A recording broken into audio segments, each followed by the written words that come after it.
A partir de esta clase vamos a continuar trabajando con armaduras simples, pero desde la perspectiva del método de secciones. Recuerden que si al final de la clase les resulta útil, comenten, den like y suscríbanse porque habrán desarrollos nuevos en ingeniería todos los días. Vamos con el ejercicio. El problema 43 del capítulo 6 del Byron Johnston nos dice que una armadura Mansard para techo se carga en la forma que se muestra en la figura. Determine la fuerza en los elementos DF, DG y EG. Bien, es común del método de secciones que se nos solicite la fuerza sobre elementos cualquiera de la armadura. Entonces, por ejemplo, en este caso se nos solicita DF, DG y EG. Noten que si lo hiciéramos por nodos, tendríamos que ir descomponiendo desde el nodo A, B y C en adelante, o aún más laborioso iniciar desde el nodo derecho. De esta forma, el método de secciones va a representar una alternativa para calcular directamente fuerzas en elementos interiores de la estructura. Sin embargo, para iniciar el proceso, hagamos primero el cálculo de todas las fuerzas externas, es decir, de las reacciones. Para ello, creamos el diagrama de cuerpo libre para la estructura. Entonces aislamos la armadura, suprimiendo los soportes o conexiones y sustituyéndolos por cargas reactivas, como por ejemplo en A, donde tenemos restricción de movimiento en el eje X y eje Y, lo cual se traduce en dos reacciones. En L tenemos restricción de movimiento vertical, lo cual se traduce en una sola reacción. Ya para nuestro nivel es más que evidente que la reacción AX vale 0 porque no tiene otra carga externa que tenga componente en ese eje por equilibrar. Así que AX es 0. Por su parte, para las reacciones verticales, noten que la armadura presenta un eje de simetría a lo largo del elemento FG, por lo cual la geometría en el hemisferio izquierdo es idéntica a la geometría en el hemisferio derecho. Además, las cargas son las mismas, por lo tanto es de esperar que AY y LY sean iguales. Entonces ello puede reducir el análisis a una incógnita. Entonces titulamos por simetría. La reacción AY es idéntica a la reacción LY, por lo tanto representan una sola incógnita. Así que si ejecutamos la sumatoria de fuerzas en Y, vamos a obtener dos veces la fuerza F que representa la reacción AY y LY y negativa 5 veces la carga de 1.2. Al despejar F en esta ecuación, obtenemos 3 kN, es decir, AY tiene tal valor, así como LY. Ahora sí, ya con el conjunto de cargas externas determinadas, pasemos al análisis de secciones. Para emplear esta técnica, ustedes deben saber que pueden cortar la estructura por donde pasen dos elementos sin problema y van a poder determinar la fuerza interna sobre estos dos. O bien pueden realizar un corte donde se determine la fuerza de tres elementos. También es posible que ejecutemos cortes diagonales. Vean que este también estaría interactuando solo con tres elementos. Sin embargo, ya si ejecutamos un corte donde hayan involucrados 4 miembros de la armadura, ya no podremos determinar el valor de las fuerzas, porque solo contamos con tres ecuaciones: suma de fuerzas en X, suma de fuerzas en Y suma de momentos en un punto. Habrán casos especiales de estructuras donde hagamos un corte y por la geometría puedan verse involucrados 4 elementos y poder determinar la fuerza en todos, pero son casos muy específicos. Por lo tanto, de momento vamos a orientar el método de secciones a un corte donde se involucren 3 elementos. Así que si nosotros necesitamos la fuerza sobre estos 3 miembros de la armadura, sin problema podemos generar un corte que los atraviese y tenemos dos opciones por analizar. Podemos revisar la estática del hemisferio izquierdo o del hemisferio derecho. Ya que en el izquierdo hay menos cargas, nos vamos a quedar de ese lado. Así que titulamos diagrama de cuerpo libre para la sección 1.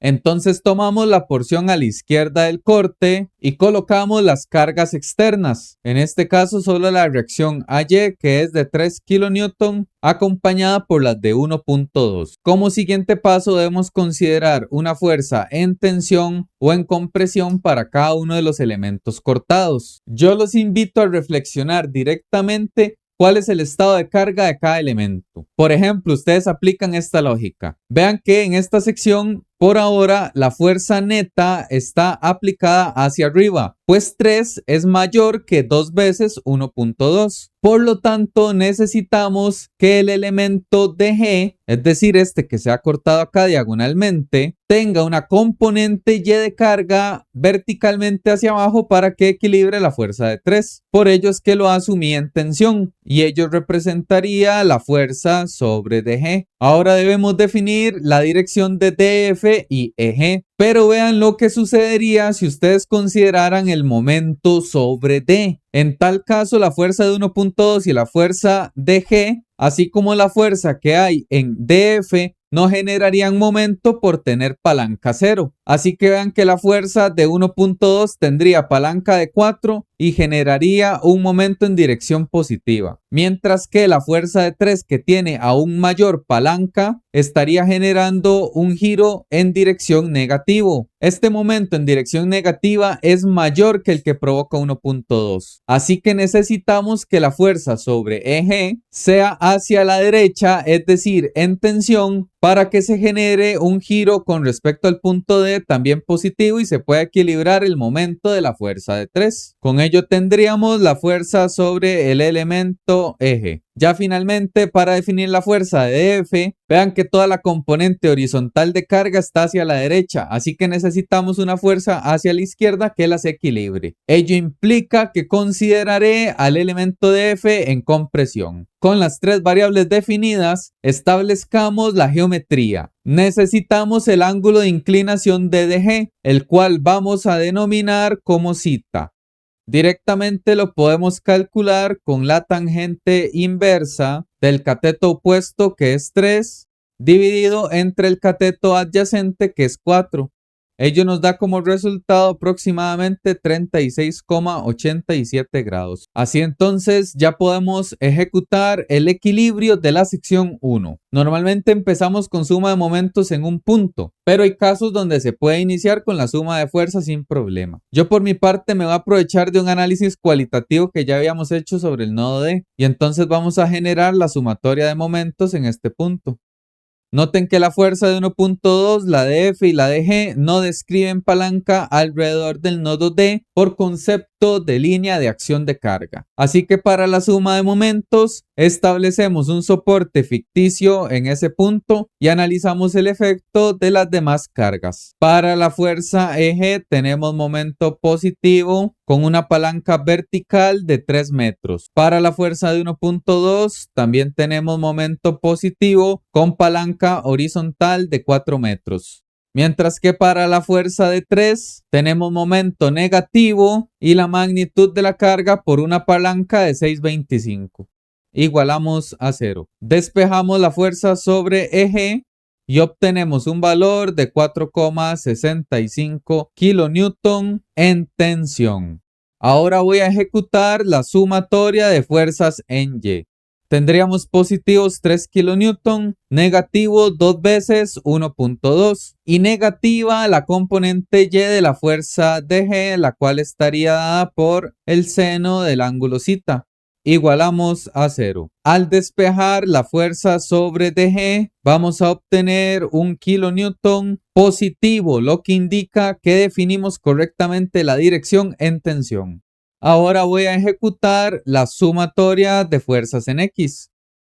Vean que en este caso tenemos positiva la fuerza EG, la cual fue de 4,65, negativa la fuerza sobre DF y positiva la componente X de la fuerza DG, lo cual estaría dado por 1 por el coseno de zeta.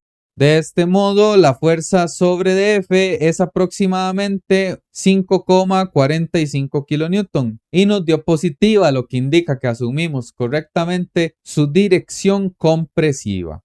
Así que con este análisis está listo el ejercicio 6.43. Vamos a resolver el 6.44 porque es la misma armadura. Entonces ya tenemos las cargas reactivas para simplemente generar la sección. En este caso, para la misma armadura Mansart, se nos solicita la fuerza sobre GI, HI y HJ. Naturalmente deberían de iniciar con el diagrama de cuerpo libre para toda la estructura y determinando las cargas reactivas, las cuales ya sabemos que son de 3 kN. Lo siguiente es visualizar cuáles elementos se nos solicita la fuerza para analizar si se puede realizar un solo corte para determinarlos. Vean que en este caso sería el GI, HI y HJ. Así que directamente podemos generar una nueva sección, la cual titularé como número 2. Y con ella será posible determinar la fuerza directamente sobre los 3 elementos que se solicita. Ustedes pueden emplear el hemisferio izquierdo o el hemisferio derecho. Por mi parte voy a utilizar el hemisferio derecho. Entonces definimos una fuerza para cada elemento. Vean que para HI es necesario que su carga sea en compresión porque la fuerza neta por ahora está actuando hacia arriba. Así que esta fuerza va a equilibrar al eje Y. Ahora necesitamos definir para HJ y GI. Pero analicemos lo que pasaría si sumáramos momentos en I. Noten que la fuerza de 3 generaría un momento importante en sentido positivo, mientras que la fuerza de 1.2 va a generar un momento de menor magnitud porque tiene menos fuerza y menos palanca en sentido negativo. Así que es necesario que la fuerza sobre HJ sea en compresión para que genere momento negativo sobre I y se pueda balancear el equilibrio rotacional sobre ese punto. Por su parte, la fuerza HI y GI no generan momento sobre I, pues no describen palanca. Finalmente, si el equilibrio está desplazado hacia la derecha, es necesario que la fuerza sobre GI sea en tensión para que se equilibre la carga horizontal. Y ahora sí ya podemos estudiar el equilibrio de esta sección. Iniciemos con la sumatoria de fuerzas sobre Y. Tenemos positiva la fuerza de 3 kN, negativa la de 1.2 y negativa la de HI. Despejando, la cantidad para ese miembro es equivalente a 1,8 kN y nos dio positivo, lo que significa que asumimos correctamente la dirección compresiva. No podemos hacer suma de fuerzas en X aún, entonces hagamos la suma de momentos en un punto. Yo he seleccionado el I. La fuerza de 3 hace momento positivo y tiene palanca de 6.25. La fuerza de 1.2 hace momento negativo con palanca de 4. La fuerza HJ genera momento negativo y tiene una palanca vertical de 3 metros. Igualamos a 0. Despejamos la fuerza sobre HJ y obtenemos aproximadamente 4,65 kN. Nos dio positivo, lo que significa que el elemento sí está en compresión. Y vean que en el eje X solo tenemos la fuerza HJ y la fuerza GI, así que van a ser iguales. De este modo, para tal eje se va a cumplir que la fuerza GI tiene una magnitud de 4,65 también, pero su dirección es en tensión. Y con ello ya tenemos la fuerza interna sobre los elementos solicitados. Vean que para este 6,44 calculamos el elemento GI, el cual nos dio 4,65 en tensión. Y en el ejercicio 6,33 calculamos la fuerza sobre EG, el cual nos dio de 4,65 también en tensión. Ello significa que sobre EG y GI hay la misma fuerza con la misma dirección. Y eso es debido a la simetría a lo largo del elemento FG. Así que toda la carga del hemisferio derecho será exactamente la misma carga que el hemisferio izquierdo. Y con este análisis y desarrollo, el ejercicio está finalizado. Comenten, den like y suscríbanse y nos vemos en la siguiente clase de armaduras simples. Gracias por su atención.